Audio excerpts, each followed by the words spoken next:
অধরা পরীক্ষা দিয়ে বের হয়ে দেখল রুদ্র গেটের সামনে দাঁড়িয়ে আছে। স্কাই ব্লু রঙের শার্ট, সাথে কালো প্যান্ট, হাতে সানগ্লাস। অধরার কাছে ভালোই লাগলো, বলতে খুবই ভালো লাগলো। ও রুদ্রকে শুধু স্কাই ব্লু রঙের শার্টই পরতে দেখছে, ভাবলো হয়তো এই রং পছন্দ। অধরা এগিয়ে আসতে আসতে আশেপাশে তাকালো, দেখল রাকিব আছে কিনা। যেই দেখল রাকিব নেই, ঠিক তখনই তাড়াহুড়ো করে রুদ্রকে বলল, ভাইয়া চলুন তাহলে। রুদ্র আশেপাশে তাকিয়ে বলল, এখনই চলে যাবি? অধরা মিনমিন করে বলল, তাহলে আপনি থাকুন, এখানে মেয়ে দেখুন, আমি চলে যাই। রুদ্র সানগ্লাস পরে বাঁকা হেসে বলল, আর ইউ জেলাস? অধরা নাকমুখ কুচকে বলল, কিসের জেলাস? রুদ্র প্রসঙ্গ পাল্টাতে গা ছাড়া ভাব নিয়ে বলল, ও কিছু না, চল তাহলে যাই। রুদ্র গাড়িতে উঠার আগে আবারও আশেপাশে তাকালো। কিছু তো আছেই যা অধরা লুকাচ্ছে, যা ওকেই বের করতে হবে। আর ওই রাকিব, ওই ছেলেকেও বের করতে হবে। সন্ধ্যায় প্রতিদিনের মতো অধরা আজকেও ওর বাবার জন্য কফি বানাতে কিচেনে ঢুকল। রুদ্র সিঁড়ির উপরে দাঁড়িয়ে ফোন স্ক্রল করছিল আর ওকেই দেখছিল। ঠিক তখন আদ্র এলো।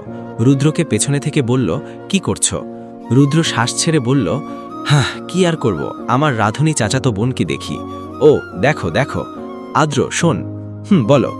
বলছি, অধরা কি সবার জন্যই কফি বানায় নাকি রে? আদ্র বলল, ভাইয়া ওর কফি খুব এক্সপেন্সিভ, ও শুধু মেঝো আব্বুর জন্যই বানায়, মনের ভুলেও অন্য কারোর জন্য বানায় না। রুদ্র বাঁকা হেসে বলল, আমার জন্য বানাবে কি? আদ্র ভাবুক গলায় বলল, ও যে জেদি, এমনে বললে বানাবে না, প্রেশার দিতে হবে। ঘণ্টাখানিক পরে অধরা আর সোহা কথা বলতে বলতে নিচে এলো। রুকাইয়া আর অনিমা কথা বলছে, আর কেউ ড্রয়িং রুমে নেই। অধরা আর সোহা সোফায় গিয়ে বসল। সোহা টিভি চালু করল। এমন সময় অনিমা সোহাকে ডাকলেন। সোহা উঠে চলে গেল। অনিমা বললেন, তোর রুদ্র ভাইকে এই কফিটা দিয়ে আয়। অধরাকে বললে তো কত বাহানা। সোহা সম্মতি জানালো, ঠিক আছে দাও। সোহা কফি নিয়ে সিঁড়ি বেয়ে উপরে যেতে লাগলো। অধরাও চট করে উঠে ওর পেছন পেছন গেল। অধরা উপরে এসেই সোহার থেকে কফির মগটা কেড়ে নিয়ে বলল, আমি নিয়ে যাচ্ছি, তুই আমার রুমে যা। সোহা মাথা নাড়িয়ে বলল, ঠিক আছে। অধরা রুদ্র রুমের সামনে এসে ডাক দিল, ভাইয়া আসবো? রুদ্র রেডি হচ্ছিল, ইফতির সাথে কিছু কেনাকাটা করতে যাবে। অধরার ডাক শুনে ভিতরে আসতে বলল। অধরা ভিতরে ঢুকে রুদ্রের দিকে তাকালো। স্কাই ব্লু রঙের শার্ট পরেছে আর সাদা রঙের প্যান্ট, শরীরে বেশ ভালো মানিয়েছে। চুলগুলোও ভালো করে সেট করছে। অধরার কাছে ভালো লাগলো, কিন্তু প্রকাশ করল না। বিবেকে বাঁধল, মনে মনে বলল, প্রকাশ করলেই দাম বেড়ে যাবে। রুদ্র পেছনে ফিরতেই অধরা বলল, আম্মু আপনার জন্য কফি পাঠিয়েছে, ওখানে রাখ। অধরা কফিটা রেখে রুদ্রের দিকে তাকিয়ে রইল। রুদ্র আয়নায় অধরাকে দেখে পেছনে ফিরে তাকালো। অধরা হাত কচলাতে কচলাতে বলল, একটা কথা বলবো? রুদ্র এগিয়ে এলো, হ্যাঁ বল। অধরা খানিকটা আশাবাদী হয়ে জিজ্ঞাসা করল, আপনি কি একবারে চলে এসেছেন? মূলত এই একটা প্রশ্ন করার জন্যই ওর এখানে আসা। রুদ্র কোনো কিছু ভাবল না, আর এই নিয়ে ভাবারও চেষ্টা করল না। স্পষ্ট গলায় উত্তর দিল, অধরা একটু খুশি হলো। তবে সেদিন যে শুনেছিল রুদ্র আবার চলে যাবে, তাহলে হয়তো সেটা মিথ্যেই ছিল। রুদ্র কফির মগ হাতে নিয়ে ভ্রু উঠিয়ে অধরাকে বলল, তুই বানিয়েছিস কফি? না, আম্মু বানিয়েছে। রুদ্র এই একটা সুযোগ পেল, তৎক্ষণাৎ মর্জি ধরে কফি খেল না। মগটা অধরার হাতে দিয়ে গম্ভীর কণ্ঠে বলল, নিয়ে যা, খাবো না। অধরা জিজ্ঞাসা করল, কেন? রুদ্র ফোঁস করে শ্বাস ছেড়ে বলল, এমনি। তাহলে যে এত কষ্ট করে নিয়ে এলাম। রুদ্র দরজার সামনে এসে ঘাড় ঘুরিয়ে পেছনে অধরার পানে তাকালো। খানিকটা মোলায়েম কণ্ঠে বলল, যেদিন নিজে কষ্ট করে বানিয়ে নিয়ে আসবি সেদিন খাবো। অধরার মাথায় ঝুঁকল না, ফ্যালফ্যাল করে তাকিয়ে থেকে ফট করে বলে উঠল, আমি কফি বানাতে পারি না। রুদ্র বলল, বানাতে পারিস না নাকি বানিয়ে দিতে চাইছিস না? পরপর রুদ্র কাট কাট গলায় বলল, যে পর্যন্ত নিজে বানিয়ে নিয়ে আসবি সে পর্যন্ত এই রুমে যেন কফি না আসে। অধরা গোল গোল চোখে তাকিয়ে রইল। রুদ্রকে কিছু বলার আগেই সে রুমের চৌকাট পেরিয়ে চলে গিয়েছে। ও তৎক্ষণাৎ তাড়াহুড়ো করে রুদ্রের পিছু নিল। অধরা রুদ্রর পেছু নিয়ে সিঁড়ি পর্যন্ত এলো। রুদ্র বুঝতে পারল অধরা ওর পেছন পেছন আসছে। ও পেছন ফিরে দাঁড়ালো। অধরাও দাঁড়ালো। রুদ্র ভ্রু উঠিয়ে বলল, কিছু বলবি? অধরা থমথমে গলায় বলল, আসলে আমি না আব্বু ছাড়া আর কারো জন্য কফি বানাই না।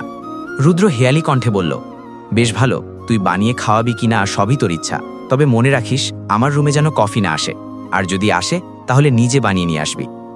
অধরা হাবার মতো তাকিয়ে রইল। রুদ্র চলে গেল। নিচে এসে মা রুকাইয়াকে বলে বেরিয়ে গেল গ্যারেজের দিকে। গ্যারেজে গাড়ি দুটো, একটা আরমান নেওয়াজের আর একটা আরিফ নেওয়াজের। আরমান নেওয়াজের গাড়িটা আবার নতুন, 15 দিনের মতো হয়েছে বাড়িতে এনেছে। রুদ্র চলাফেরার জন্য এটাই নিয়েছে, কয়েকদিন যাক, দরকার হলে না হয় কিনবে। আর তাছাড়াও একটা গাড়ি পড়েই থাকে। ও গাড়িটা গ্যারেজ থেকে বের করে ড্রাইভ করে চলে গেল। মিনিট 10 পরে সামনে থেকে ইফতিকেও নিয়ে গেল। ইফতি ওর মুখ পানে তাকিয়ে বলল, কিরে, এমন মুখ বানিয়ে রেখেছিস কেন? ধুর, আর বলিস না, কিচ্ছু ভালো লাগে না। কেন, কি হলো আবার? তোর ওই চাচাতো বোন কি রিজেক্ট করে দিল? না, সেসব না। আসলে মেয়ে মানুষ পটানো ভাই এত সোজা না। ওই অধরাকে বলেছি কফি বানিয়ে খাওয়াবি। ও বলল আমি শুধু আব্বুর জন্য বানাই। তাই বলে এসেছি আমার কাছে কফি এলে তুই বানিয়ে নিয়ে আসবি, এছাড়া যেন কফি না আসে। ইফতি ভাবুক গলায় বলল, বাব্বা, এত বড় কথা বললি? তবে শিওর থাক, বানিয়ে খাওয়াবে। রুদ্র ফোঁস করে শ্বাস ছেড়ে বলল, না রে, ওর অনেক জেদ, আর ওর বাবার জন্যই কফি বানায়, আর কারো জন্য ছুঁয়েও দেখে না। ইফতি হেসে বলল, আরে ভাই, চিন্তা করিস না, যে কথা বলে এসেছিস না, খাওয়াবে খাওয়াবে। দেখা যাক কি হয়। 1 মাসের মধ্যেই মেয়েকে পটাতেই হবে, না হলে ওকে বিয়ে দিয়ে দিবে। এখন আর কি করে পটানোর চয় করব বলে দে তো। ইফতি ভাবুক গলায় বলল, শুনেছি মেয়েরা কেয়ারিং পার্টনার পছন্দ করে, সেক্ষেত্রে তুই ওকে সময় অসময়ে কল দে। কল দিয়ে বলবি কি করছো, খেয়েছো কিনা, কিছু লাগবে কিনা। রুদ্র ভাবল কথাটা, আসলেই তো ভালোই আইডিয়া। ইফতি বলল, নাম্বার থাকলে এখনই কল দে। আছে, দাঁড়া। রুদ্র ফোনটা বের করল।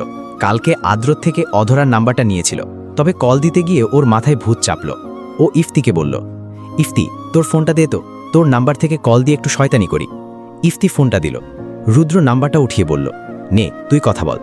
ইফতি ফোনটা হাতে নিয়ে বলল, আমি? তুই। ভাই, কি বলবো? একটু ভালোভাবে কথা বলবি। বলবি আপনি প্রেম করেন নাকি, এটা সেটা জিজ্ঞাসা করবি। ইফতি শয়তানি হেসে বলল, ঠিক আছে, তোর চাচাতো বোনকে না হয় তোর আগে আমি পটিয়ে ফেলব। রুদ্র চোখ পাকিয়ে তাকালো। ইফতি হেসে বলল, সত্যিই পটিয়ে ফেলব। ঠিক তখন অধরা কলটা রিসিভ করল এবং আননোন নাম্বার দেখে সালামও দিল। আসসালামু আলাইকুম। ওয়ালাইকুম আসসালাম। অধরা বলছো? হ্যাঁ, কিন্তু আপনি কে? আমাকে তুমি চিনবে না। কেন? আপনার বাবা মা কি নাম ঠিকানা কিচ্ছু করে দেয়নি? বিষয়টা তেমন না। তাহলে কেমন?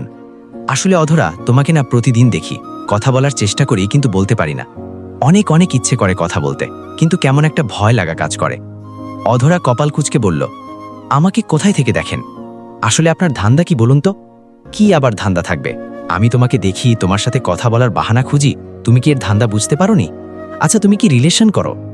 অধরা এবার বুঝতে পারল এই ছেলের কথার ধরন। ও রেগে গিয়ে বলল, এমন সাথে ওসব ফ্ল্যাট মারতে আসবেন না, ফোন রাখুন, না হলে আব্বুকে বলে হসপিটালে পাঠানোর ব্যবস্থা করব। আরে এমন করে বলছো কেন? কাউকে ভালোবাসো কিনা বলোই না। অধরা টুস করে ফোনটা কেটে দিয়ে নাম্বারটা ব্লক করে দিল। এসব ছেলের ওর ভালো করে চেনা আছে, ওর দরকার নেই এসব। এদিকে ইফতি অধরার নাম্বারটায় আবার কল দিল। যখন বুঝতে পারল নাম্বারটা ব্লক করা হয়েছে, তখন ও ভাবলেস কণ্ঠে বলল, কি মেয়ে রে বাবা, এত ডেঞ্জারাস, পাত্তাই দিল না। রুদ্র হেসে বলল, যাক, আলহামদুলিল্লাহ, চাচাতো বোনটা কত ভালো। আর ভাই, তোকে থ্যাঙ্কস। ইফতি রেগে গিয়ে বলল, এ পর্যন্ত কোনো মেয়ের সাথে এমন করে কথা বলিনি, আর তোর চাচাতো বোন মুখের উপরে ব্লক করে দিল। ভালোই করেছে। যা, থাকবই না, গাড়ি থামা, নেমে যাব। আরে সোনা ভাই আমার, রাগ করে না। পরের দিন সকালবেলা অধরা আর সোহা বাধ্য মেয়ের মতো পড়তে এসেছে। অধরা আজকেও রুদ্রর পাশের চেয়ারটায় সোহাকে বসিয়েছে। পড়াশোনা শেষ হলে রুদ্র আজকেও জানায় ও অধরাকে নিতে যাবে। অধরা আজকে না করল না, কারণ প্রতিদিন না করলে সন্দেহ করতে পারে, যাও কোনো মতেই করাতে চায় না। পরীক্ষা শেষ করে অধরা বাইরে এলো, সাথে জুই আর রাইমাও আছে। অধরা আশেপাশে তাকিয়ে দেখছে রাকিব আছে কিনা। ঠিক তখন চোখে পড়ল রাকিবকে, সাথে দুটো ছেলেকে নিয়ে এগিয়ে আসছে। অধরা দমে গেল না, সাহস নিয়ে হাঁটা দিল। রাকিব ওর সামনে দাঁড়িয়ে বলল, পরীক্ষা শেষ? অধরা হ্যাঁ বা না কিছুই বলল না, অন্যদিক মুখ করে রইল। রাকিব জুই আর রাইমাকে বলল, এই তোমরা যাও তো, সবসময় অধরার পেছনে পড়ে থাকো কেন? একটু আলাদা হতে দাও না। অধরা কড়া গলায় বলল, এই তোরা কোথাও যাবি না। রাকিব ভ্রু উঠিয়ে পাশের ছেলেটাকে বলল, দেখ দেখ, তোদের ভবিষ্যৎ ভাবির কিরকম রাগ, ঠিক আমার মতোই। কথাটা শুনে অধরা মুখ ভেঙচি দিল, মনে মনে বলল, যদি আব্বুকে বলে দেই না, তাহলে তোর কথা বলার শক্তি থাকবে না। রাকিব অধরাকে বলল, সবসময় এত রাগ করো কেন? অধরা আরও রেগে গিয়ে বলল, বাসায় যাব, না হলে দেরি হবে। তাও ঠিক, তাছাড়াও পরীক্ষা দিয়েও তো অনেক টায়ার্ড, তাই না? যাও, বাসায় গিয়ে রেস্ট নাও, আর পারলে একবার কল দিও। অধরা ওর কথা শুনে হনহন করে চলে গেল। পেছন পেছন জুই আর রাইমাও গেল। গেটের কাছে এসে দেখল রুদ্র আসেনি। ও জুই আর রাইমাকে বিদায় দিয়ে দাঁড়িয়ে রইল রুদ্রের অপেক্ষায়। ওদিকে রাকিবকে ওর একটা বন্ধু বলে অধরা নাকি গেটের সামনে দাঁড়িয়ে আছে, হয়তো কারো অপেক্ষায়। রাকিব কৌতূহল নিয়ে গেটের সামনে এলো। কোনো কথা ছাড়া অধরার থেকে 2 কদম পেছনে দাঁড়িয়ে ওর দিকে তাকিয়ে হাসছিল। রুদ্রও এলো গাড়ি নিয়ে। আজকে আবার বেশ হাসি খুশি দেখা যাচ্ছে।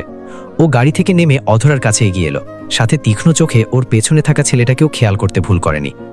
রুদ্র অধরাকে বলল, গাড়িতে ওঠো।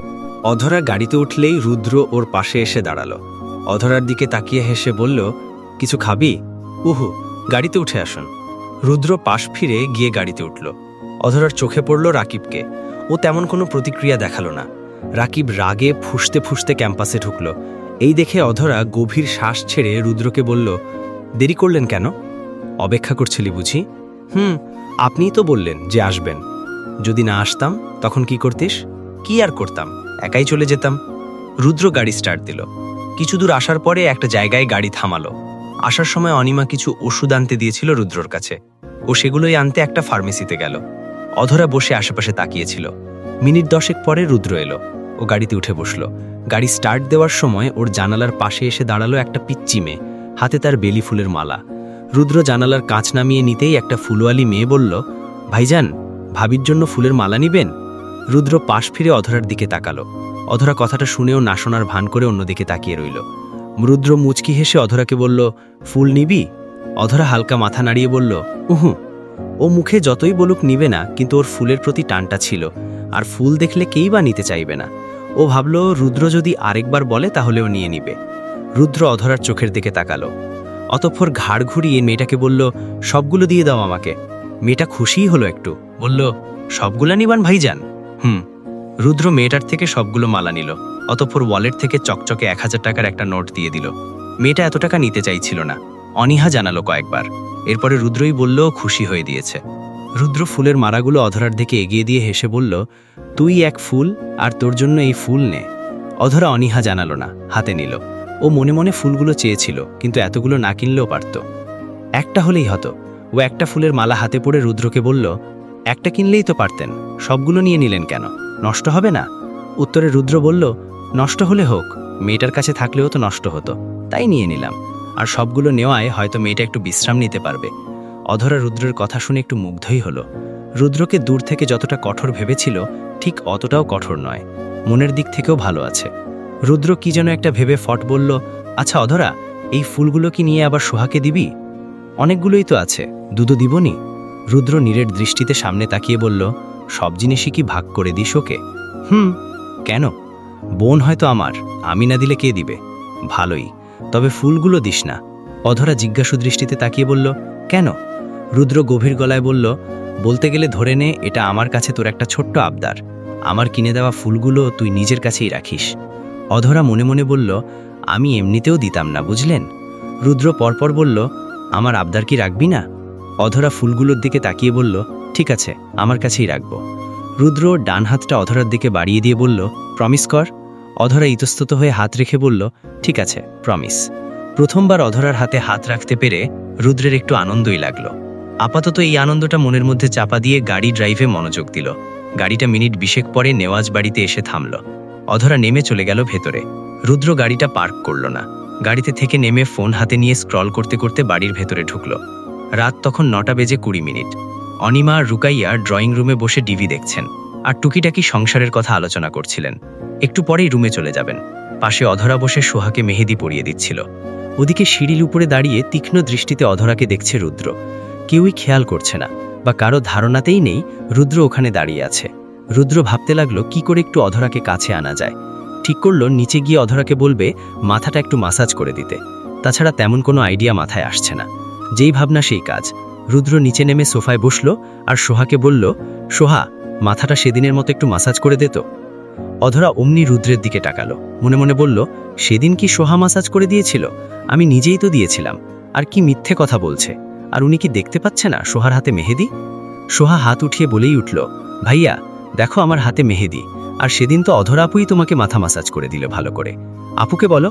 পাশ থেকে অনিমা মেয়েকে বললেন, অধরা, রুদ্র কি বলছে শোনো, সেদিনের মতো মাথাটা মাসাজ করে দে। অধরা মেহেদি রেখে উঠে রুদ্রের পেছনে এসে দাঁড়ালো। আলতো করে হাত রাখল রুদ্রের কপালে। এর একটু পরেই অনিমা আর রুকাইয়া চলে গেলেন। সোহারও ভালোই ঘুম পাচ্ছে। ঘুম ঘুম মুখশ্রী নিয়ে বলল, আপু, আমার না ঘুম পাচ্ছে, চলে গেলাম। আরেকটু থাক, আমাকে ফেলে চলে যাবি? আপু, খুব ঘুম পাচ্ছে। রুদ্র বলল, যা গিয়ে ঘুমা, ওকে বলার কি আছে, রাতে কি ওকে নিয়ে ঘুমাবি? সোহা চলে গেল। বেচারি অধরা শেষে একাই রইল। রুদ্র চোখ বন্ধ করে বলল, এই শোনো না অধরা। হ্যাঁ বলো। কালকে ঘুরতে যাবি? আমার পরীক্ষা আছে কালকে। পরীক্ষা দিয়ে সন্ধ্যের পরে যাব। বাড়ির সবাই কি মনে করবে? কি বলে নিয়ে যাবেন? ওটা আমার উপরে ছেড়ে দে, শুধু বল তুই যাবি কি না। অধরা নিশ্চুপ হয়ে কিছুক্ষণ পরে উত্তর দিল, ঠিক আছে, যাব। আর সোহাকে সাথে নিবেন? রুদ্র ফুস করে শ্বাস ছেড়ে বলল, সকালে বলবো। ঠিক আছে। এরপরে দুজনেই নিশ্চুপ। আধ ঘন্টা পার হলো। অধরার হাত ব্যথা করতে শুরু করলো, সাথে ওর ঘুমও পাচ্ছে। ও বলল, রুদ্র ভাই, এখন না ঘুম পাচ্ছে, চলে যাই। রুদ্র চোখ বন্ধ করেই বিড়বিড় করে বলল, চলে গেলেই তো গেলি, আবার সেই সকালে দেখা পাবো।